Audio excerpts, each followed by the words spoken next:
नमस्ते बच्चों। आज की वीडियो में हम नेक्स्ट पार्ट करेंगे कोलाइडी विलयन बनाने की विधियाँ। पिछली वीडियो में हम कोलॉइड के बारे में पढ़ चुके हैं, कोलॉइड के प्रकार के बारे में पढ़ चुके हैं। अब हम ये पढ़ेंगे कि कोलॉइडी विलयन बनाए कैसे जाते हैं। कोलॉइड दो प्रकार के पढ़े थे आपने, द्रव विरोधी कोलॉइड और द्रव स्नेही कोलॉइड। द्रव स्नेही कोलॉइड वो होते हैं जिनमें परिक्षिप्त प्रावस्था और परिक्षेपण माध्यम आपस में आकर्षण रखते हैं। ऐसे कोलॉइड को बनाना बहुत आसान होता है। देखिए यहाँ दे रखा है, द्रव स्नेही कोलॉइड को सीधा परिक्षेपण माध्यम और परिक्षिप्त अवस्था को आपस में मिक्स करें, कोलॉइड तैयार हो जाएगा। उदाहरण है स्टार्च, गोंद या जिलेटिन का कोलॉइड। और दूसरी प्रकार के कोलॉइड हैं द्रव विरोधी कोलॉइड, जिनमें परिक्षिप्त प्रावस्था और परिक्षेपण माध्यम के बीच में आकर्षण नहीं होता, इसलिए उसके लिए कुछ विशेष विधियां अपनाई जाती हैं। ये विधियां दो प्रकार की हो सकती हैं। आपको ध्यान है, हमने कणों के साइज के आधार पर कोलॉइड का वर्गीकरण पढ़ा था पिछले पेज पर। कुछ कोलॉइड ऐसे होते हैं जिनको बनाने वाले कण कोलॉइड की रेंज से बड़े होते हैं। उस स्थिति में उन कणों को छोटा करके कोलॉइड तैयार किया जाता है। जब बड़े कणों को तोड़कर कोलॉइड का आकार प्राप्त किया जाता है, इसे कहते हैं परिक्षेपण विधि। और कभी कभी ओरिजिनल कोलॉइड को बनाने वाले ओरिजिनल कण कोलॉइड की रेंज से छोटे होते हैं, तब उनको आपस में इकट्ठा कर कोलॉइड की रेंज में लाया जाता है और कोलॉइड के आकार का कण बनाया जाता है। इसे कहते हैं संघनन विधि। दोबारा देखें, जब बड़े कणों को तोड़कर कोलॉइड आकार का कण प्राप्त किया जाता है, वो है परिक्षेपण विधि। ऐसे कोलॉइड को हमने वृहद अणु कोलॉइड कहा था। जब छोटे कणों को संयोजित कर कोलॉइड का आकार प्राप्त किया जाता है, इसे कहा जाता है संघनन विधि। और इस तरह के कोलॉइड को हमने बहुअणुक कोलॉइड कहा था। तो पहले परिक्षेपण विधियां कर रहे हैं। परिक्षेपण विधि सबसे पहला प्रकार है यांत्रिक वितरण। ये आपका निबंधात्मक प्रश्न भी है जिसमें परिक्षेपण विधियां आपसे पूछी गई हैं, तो आप उसको ध्यान करना। यांत्रिक वितरण, इस विधि में जिस पदार्थ का कोलॉइड बनाना हो उसका महीन चूर्ण बनाया जाता है और उपयुक्त विलायक के साथ मिलाकर निलंबन तैयार किया जाता है। मिश्रण के 3 प्रकार हमने पढ़े थे इस पाठ में, अंतर भी किया था उनमें, विलयन, कोलॉइड और निलंबन। निलंबन का उदाहरण हमने किया था पानी में रेत या पानी में चॉक पाउडर, जो थोड़ी देर में ही बैठ जाता है, वो निलंबन कहलाता है। तो जिस भी पदार्थ का कोलॉइड बनाना है उसका बारीक पाउडर बना के उचित विलायक में उसको मिलाकर उसका निलंबन तैयार कर लेते हैं। निलंबन को विशेष प्रकार की कोलॉइड मिल में डाला जाता है। इस मिल में 2 पार्ट होते हैं धातु के बने हुए, जो एक दूसरे से थोड़ी दूरी पर स्थित होते हैं और पट्टों के सहारे एक दूसरे की विपरीत दिशा में घूमते हैं, बिल्कुल दूसरी चक्कियों की तरह। ये इसका डायग्रामेटिक रिप्रेजेंटेशन है कोलॉइड चक्की का। और इसका जो प्रैक्टिकली कोलॉइड चक्की होती हैं उसकी फ़ोटो आपको ये जो वीडियो है इसके कवर पेज पर आपको नज़र आएगी। जैसे ही आप ये वीडियो ओपन करते हैं तो ऊपर आपको एक मशीन नज़र आ रही है, वो कोलॉइड मिल है। वास्तव में उस तरह की होती हैं, लेकिन ये उसका डायग्रामेटिक रिप्रेजेंटेशन है। यहाँ से निलंबन डाला जाता है। फिर ये एक धातु की चक्की है जो इस पटे की सहायता से घूमती है। ये धातु की दूसरी चक्की है, जो इस पट्टे की सहायता से घूमती है और दोनों एक दूसरे के उल्टी डायरेक्शन में जाती हैं। देखिए ये कोशिश की गई है इन लाइनों की सहायता से आपको बताने की। और यहाँ पर क्या होगा, जैसे ही ऊपर से पदार्थ डाला जाएगा ये दोनों चक्रियाँ एक दूसरे की विपरीत दिशा में घूमेंगी, तो इन दोनों तरफ से पदार्थ बाहर निकलेगा। जैसे घर पे आप चक्की में गेहूँ या अन्य पदार्थ को जब डालते हैं तो पिसे हुए पदार्थ साइडों से बाहर आते रहते हैं, तो ऐसे ही कोलोइड बाहर आता रहेगा। इस दूरी को आवश्यकता अनुसार कम या ज़्यादा कर लिया जाता है कोलोइड के रिक्वायर्ड साइज़ के अकॉर्डिंग, कि कितना साइज़ आपको चाहिए कोलोइड के कणों का, उसके अकॉर्डिंग इनको दूर या पास कर लिया जाता है। और इस विधि द्वारा पेंट, वार्निश, मरहम, जो ट्यूब आप यूज़ करते हैं तरह तरह की स्किन के लिए, रंजक पदार्थ, रंगने वाले पदार्थ, टूथपेस्ट आदि इसी विधि से बनाए जाते हैं। दूसरी विधि है विद्युत परिक्षेपण। ध्यान करें, हम वो विधियां कर रहे हैं जिनमें बड़े कणों से छोटे कण तैयार किए जाते हैं। विद्युत परिक्षेपण, इसमें धातुओं के कोलोइड प्राप्त किए जाते हैं। धातुओं के कोलोइड प्राप्त करने के लिए धातुओं के इलेक्ट्रोड बना लिए जाते हैं। जिस भी धातु का कोलोइड बनाना है उसके इलेक्ट्रोड ले लिए जाते हैं। देखें, मान लीजिए प्लेटिनम का इलेक्ट्रोड बनाना है, तो प्लेटिनम का कोलोइड बनाना है तो प्लेटिनम के इलेक्ट्रोड छड़ें ले ली, उनके मध्य आर्क, आर्क का मतलब चिंगारियाँ उत्पन्न की जाती हैं। विद्युत की सहायता से होता है ये जो विद्युत आर्क, विद्युत की चिंगारियाँ होती हैं, ये बहुत अधिक तापमान वाली होती हैं, इनमें गर्मी बहुत ज़्यादा होती है, जिस वजह से ये जो इलेक्ट्रोड्स की धातु है इसकी कुछ मात्रा वाष्प में बदल जाती है, भाप बन जाती है, उसकी सीधी ठोस से वाष्प बन जाती है, इतनी ऊष्मा होती है। और वो वाष्प बाहर उपस्थित जल में हाथों हाथ घुल जाती है और उसका कोलोइड बन जाता है उस धातु का। तो ये सोना, चांदी, कॉपर, प्लेटिनम आदि धातुओं के कोलोइड इस विधि से बनाए जाते हैं। लेकिन ये जो कोलोइड होते हैं ये जल प्रतिकर्षी होते हैं, तो इनको स्थायी बनाए रखने के लिए, ताकि ये कोलोइड नेचर ही बनी रहे इसकी, उसमें KOH, पोटेशियम हाइड्रोक्साइड की थोड़ी सी मात्रा मिला दी जाती है। तो ये डायग्राम देखिए, यहाँ पर ये दो इलेक्ट्रोड हैं, उस धातु के लिए जाएंगे जिसका कोलोइड चाहिए। यहाँ पर चिंगारी उत्पन्न की जा रही है, आर्क। ये इलेक्ट्रोड ध्यान से देखें, आप बुक में देख लेना डायग्राम को, अगर आप क्लियर नहीं देख पा रहे तो। ये बैटरी के पॉजिटिव और नेगेटिव पोल से इनको जोड़ा गया है। ये पॉजिटिव पोल से जोड़ा गया है इलेक्ट्रोड, ये नेगेटिव पोल से। जब भी विद्युत प्रवाहित करनी है तो पॉजिटिव और नेगेटिव पोल से जोड़ना ही पड़ेगा, बैटरी से कनेक्शन ज़रूर करना पड़ता है।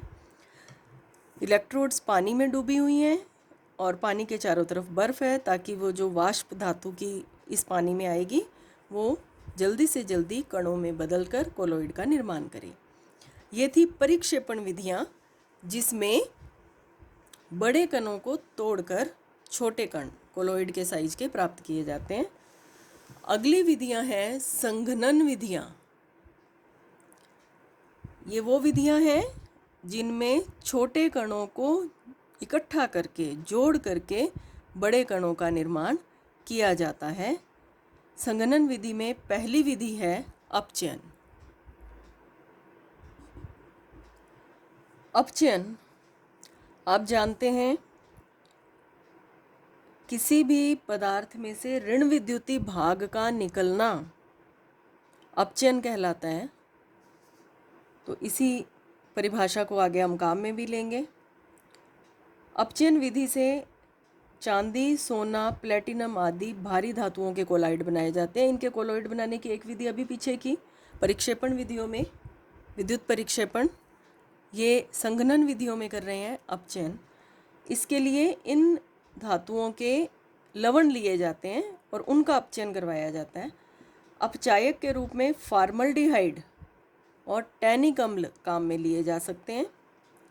फर्स्ट एग्जाम्पल है, आपकी बुक से ही सारे एग्जाम्पल लिए हैं, कुछ कन्फ्यूज़न हो तो किताब में देख सकते हैं आप। पहला एग्जाम्पल है सोने का, प्रतीक है AU, इसकी संयोजकता होती है +3, क्लोरीन की संयोजकता -1। तो सोने का जो क्लोराइड है, ऑरिक क्लोराइड बोला जाता है इसको, ऑरिक क्लोराइड का सूत्र हुआ AuCl3। फार्मल्डिहाइड, ये फार्मल्डिहाइड का सूत्र है HCHO। ध्यान रखें, CHO ग्रुप मतलब एल्डिहाइड ग्रुप, पहला सदस्य है फार्मल्डिहाइड। जल की उपस्थिति में होता है ये अपचयन। तो मैं आपको समझाती हूँ कि रिएक्शन किस प्रकार से होती है, समझने की कोशिश करें, याद करने में आपको आसानी होगी। बाकी हमें रिएक्शन याद करनी है, आप कोई भी तरीका अपना सकते हैं, इसको सीधा याद कर लें, नहीं तो जो तरीका आपको समझा रही हूँ उसे समझ लें। Cl, यहाँ पर आप देखिए कि 6 Cl है, Cl3 है, पाव में 3 है, शुरू में 2 लगा है तो 3 दूनी 6 Cl है। यहाँ पर जल के अंदर हाइड्रोजन देखिए कितने हैं, 1 हाइड्रोजन, 2 हाइड्रोजन, और स्टार्टिंग में 3 लगा है, 6 हाइड्रोजन है। तो इनके मिलने से ये देखिए, ये हाइड्रोजन, 2 हाइड्रोजन प्रत्येक जल में से निकलेंगे, और ये 6 की 6 Cl मिल करके बनाते हैं 6HCl, 6HCl। अब और ध्यान दें, ये ऑक्सीजन बच गया, कितने ऑक्सीजन बचे, 3, और यहाँ पर एल्डिहाइड भी थे 3, HCHO। ये तीनों के तीनों ऑक्सीजन इस एल्डिहाइड के अंदर आ जाते हैं और बनता है 3 अणु HCOOH के, HCOOH के 3 अणु बन जाते हैं। ध्यान से देखें, ये जो 3 ऑक्सीजन थे, ये प्रत्येक ऑक्सीजन प्रत्येक HCHO के बीच में आकर के एडजस्ट हुआ और HCOOH बना। 3 ऑक्सीजन थे, 3 HCHO थे, 3 फार्मल्डिहाइड थे, ये बन गए। ये जो बना है इसको कहा जाता है, हालांकि यहाँ इसको लिखना ज़रूरी नहीं है क्योंकि हमारा ये मुख्य उत्पाद नहीं था, मेथेनोइक अम्ल। पीछे COOH लगा है तो ओइक अम्ल हुआ, एक कार्बन है तो मेथेनोइक अम्ल हो गया। यहाँ पर फार्मल्डिहाइड अपचायक के रूप में कार्य कर रहा है। अपचायक वे पदार्थ हैं जो दूसरे का अपचयन कर देते हैं और खुद का उनका ऑक्सीकरण हो जाता है। देखिए इसमें ऑक्सीजन जुड़ रही है तो इसका स्वयं का ऑक्सीकरण हो रहा है। अब इधर क्या बचा, क्लोरीन निकल गए थे HCl बनाने के लिए, सिर्फ गोल्ड बचा। कितने गोल्ड बचे, 3 दूनी 6, 6 गोल्ड परमाणु, और ये कोलोइड के रूप में प्राप्त हो जाते हैं। इस प्रकार गोल्ड का या सोने का कोलोइड प्राप्त होता है। और एग्जाम्पल है सिल्वर क्लोराइड, ये सीधा टैनिक अम्ल के साथ क्रिया करता है, आपकी बुक में सिलेबस में नहीं है टैनिक अम्ल का फॉर्मूला, और कोलोइडी सिल्वर प्राप्त हो जाता है। अगला एग्जाम्पल है प्लेटिनम का, हम तीनों के एक एक एग्जाम्पल ले लेते हैं। प्लेटिनम संयोजकता +2, PtCl2 प्लेटिनम क्लोराइड का सूत्र होगा, और बिल्कुल सेम रिएक्शन है यही वाली, HCHO प्लस जल HOH। अब वहाँ पर जल 3 लिए थे, यहाँ पर जल 1 ही लिया है। क्या कारण है उसका, वहाँ पर हमें 6 क्लोरीन एडजस्ट करने थे तो जल से 6 हाइड्रोजन चाहिए थे HCl के लिए, तो हमें 3 अणु जल के लेने पड़े। यहाँ पर हमें एडजस्ट करने हैं 2 क्लोरीन, तो 2 हाइड्रोजन तो एक जल में है ही, तो जल 1 बहुत है। जितने जल होते हैं उतने ही फार्मल्डिहाइड लिए जाते हैं क्योंकि ये ऑक्सीजन यहाँ आना है, HCOOH। जो प्लेटिनम बचा वो कोलोइड के रूप में प्राप्त हो जाता है। यहाँ पर ये गोल्ड कोलोइडी था, कोलोइडी गोल्ड, और यहाँ पर जो प्लेटिनम प्राप्त हुआ ये भी है कोलोइडी प्लेटिनम। ये हैं अपचयन विधियाँ। देखिए बच्चे, आप लोगों को मैंने एक एक एग्जाम्पल करवा दिया तीनों धातुओं का, चांदी, सोना और प्लेटिनम का। इससे ज़्यादा एग्जाम्पल अगर आप करना चाहते हैं कर सकते हैं, तो आप बुक में से याद कर लीजिए। अगली विधि है ऑक्सीकरण विधि। अपचयन की उल्टी होती है, ऑक्सीजन का जुड़ना ऑक्सीकरण होता है। हाँ, मैं आपको ये बात वहाँ पर बताना भूल गई। यहाँ पर ये ऋणायनी भाग, पीछे वाला भाग निकल रहा है, तो किसी भी यौगिक का ऋणायनी भाग जब निकलता है तो वो अपचयन कहलाता है। जैसे AuCl3 का ऋणायनी भाग निकल गया, खाली गोल्ड बचा, तो ये अपचयन है। ऑक्सीकरण, ऑक्सीकरण की कई परिभाषाएं हम करते हैं। ऑक्सीजन का जुड़ना, हाइड्रोजन का निकलना। तो यहाँ पर हम हाइड्रोजन के निकलने से ऑक्सीकरण का एग्जाम्पल करेंगे।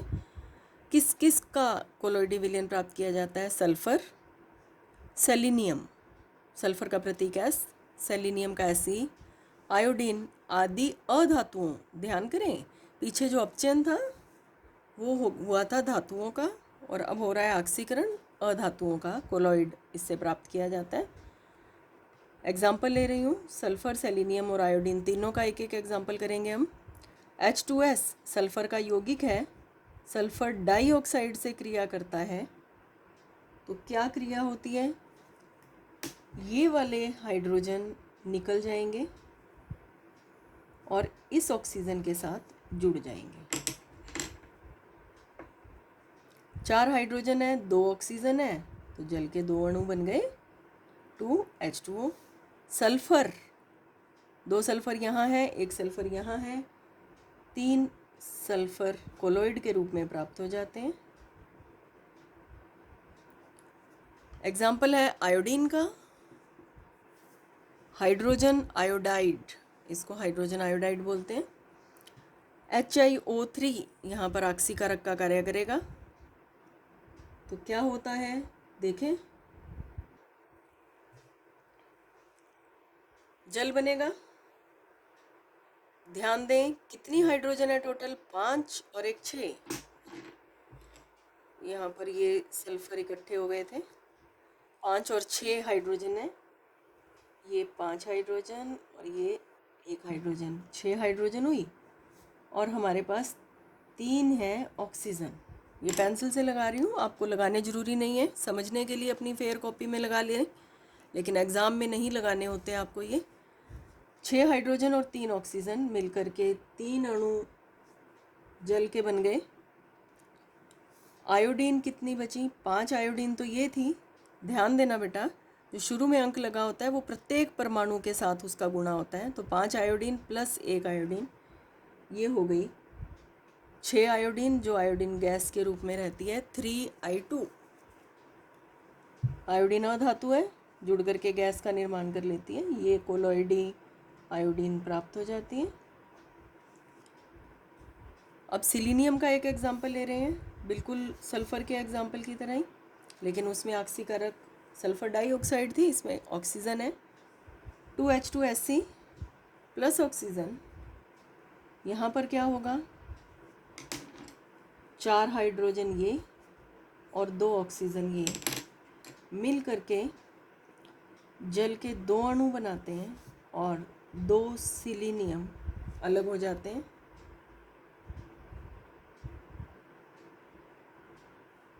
ये भी कोलोइडी है। अगली विधि है उभय अपघटन विधि। द्विविस्थापन विधि जैसी विधि होती है ये। अविलय लवण कोलोइड बनाने के लिए इस विधि का प्रयोग किया जाता है। 3 एग्जाम्पल इसमें भी लिए हैं। उभय अपघटन में धनायन और ऋणायन बदलेंगे। ये धनायन और ये ऋणायन HgS, ये धनायन और ये ऋणायन 2HCN। ये कोलाइड है।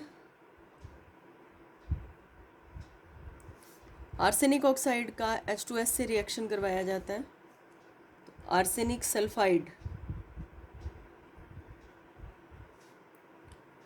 और जल बच जाता है, ये भी कोलोइड है।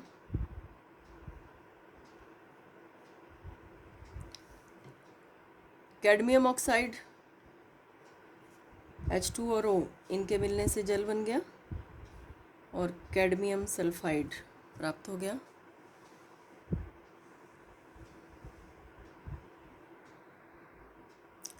अगली विधि है जल अपघटन विधि। आयरन, क्रोमियम, एल्युमिनियम के हाइड्रोक्साइडों के कोलोइडी विलयन इस प्रकार से प्राप्त किए जाते हैं उनके अन्य लवणों के जल अपघटन से। उदाहरण दे रखा है, आपको ये समझा देते हैं। फेरिक क्लोराइड FeCl3 जल अपघटन है, तो जल के साथ क्रिया होती है। OH आयरन के साथ जुड़ जाएगा, 3 OH हैं, ध्यान दीजिए। आयरन के साथ जुड़ेंगे, आयरन की संयोजकता 3 होती है। फेरिक हाइड्रोक्साइड प्लस 3H और 3Cl मिलकर के बनाते हैं 3HCl।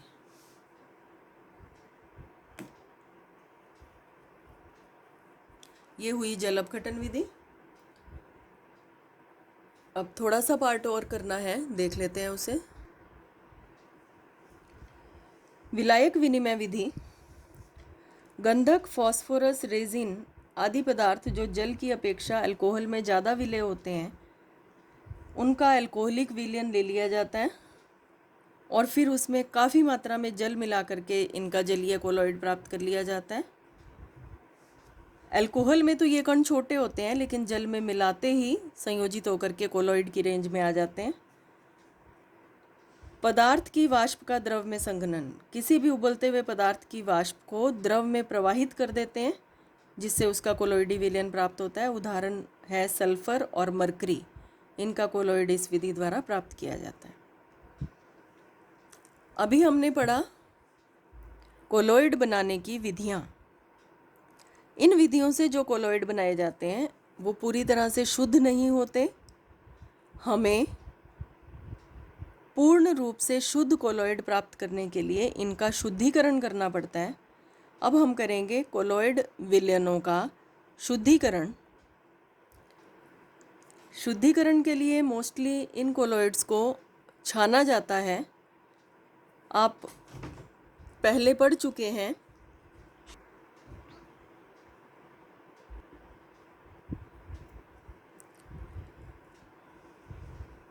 कोलोइड को सीधी विधियों द्वारा नहीं छाना जा सकता, किसी छलनी से तो खैर छाना ही नहीं जाता, फिल्टर पत्र से भी नहीं छाना जाता। इसे हमने किया था, इसका अल्ट्रा फिल्ट्रेशन किया जाता है। तो अल्ट्रा फिल्ट्रेशन किस प्रकार से किया जाता है वो देखिए।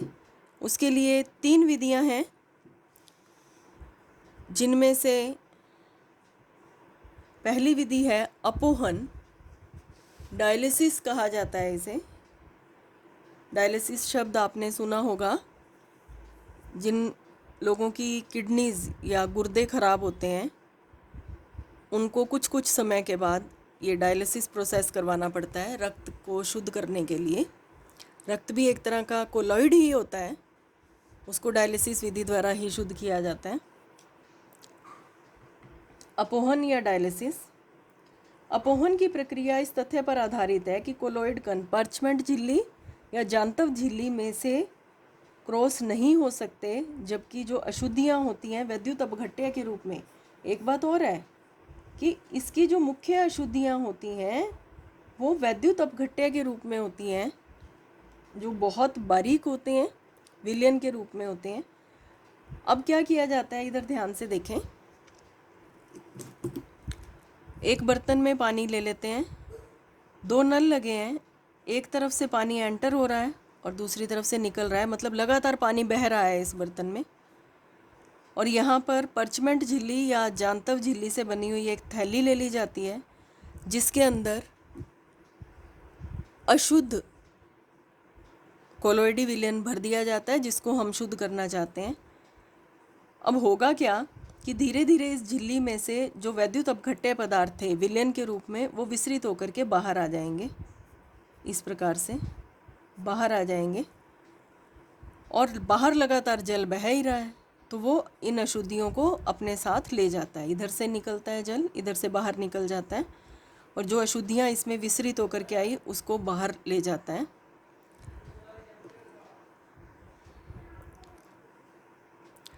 तो ये प्रक्रिया अपोहन कहलाती है। इसके बाद है वैद्युत अपोहन। विद्युत की सहायता से अपोहन करवाया जाता है। इसमें एक विशेष पात्र लिया जाता है जिसके बीच में 2 परचमेंट झिल्लियाँ या अपोहक झिल्लियाँ लगा दी जाती हैं। इन झिल्लियों के बीच में दीवार के रूप में लगा दी जाती हैं। इन झिल्लियों के बीच के स्थान में अशुद्ध कोलोइड भर दिया जाता है। साइड पर उसी प्रकार से जल बहता रहता है लगातार। अंतर ये है कि इसमें साइड वाले जल में 2 इलेक्ट्रोड लगा दिए जाते हैं, छड़ें लगा दी जाती हैं इलेक्ट्रोड के रूप में। एक बैटरी के पॉजिटिव पोल से या धन सिरे से जुड़ती है और दूसरी ऋण सिरे से जुड़ जाती है। इधर देखिए इस प्रकार से। क्योंकि आपको अभी बताया कि अशुद्धियाँ वैद्युत अपघट्य के रूप में होती हैं। वैद्युत अपघट्य धनायन और ऋणायन के रूप में होते हैं। तो जैसे ही प्रोसेस शुरू किया जाता है, स्विच ऑन करते हैं बैटरी का, ये प्लस चार्ज वाली है छड़, ये नेगेटिव चार्ज वाली छड़ है।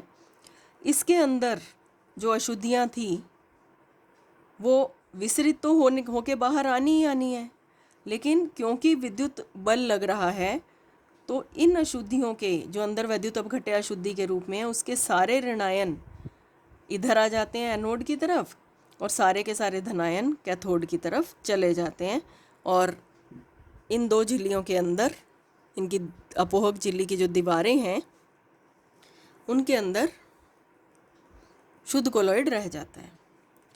आगे है अल्ट्रा माइक्रो फिल्ट्रेशन, अति सूक्ष्म निस्यंदन। कोलोइडी कण साधारण निस्यंदक जैसे कि फिल्टर पेपर से बाहर निकल जाते हैं क्योंकि उसके छिद्र बड़े होते हैं। अब उस लिए कि इन कोलोइडी कणों को निकलने से रोका जा सके, निस्यंदक या जो फिल्टर है, पत्र है, उसके साइज़ को छोटा किया जाता है। उसके साइज़ को, छिद्रों के साइज़ को छोटा करने के लिए उसमें जो ये फिल्टर पत्र होता है इसे जिलेटिन या जिलेटिन के कोलोइडी विलयन में भिगोकर फिर इस पर फॉर्मल्डिहाइड डाल दी जाती है, जिससे जिलेटिन कठोर हो जाता है और उन छिद्रों के अंदर फंस जाता है। इस प्रकार के निस्यंदक को, फिल्टर को अति सूक्ष्म निस्यंदक कहते हैं, जो कि वैद्युत अपघट्यों और अन्य अशुद्धियों को तो अपने में से गुजरने देगा जो बारीक होंगे, लेकिन कोलोइड को नहीं गुजरने देता, उन्हें ऊपर ही रख लेता है। इस प्रकार कोलोइड शुद्ध हो जाता है, साफ हो जाता है। तो आज हमने कोलोइड बनाने की विधियाँ की और कोलोइड को शुद्ध करने की विधियाँ की। बाकी हम नेक्स्ट वीडियो में करेंगे। Thank you.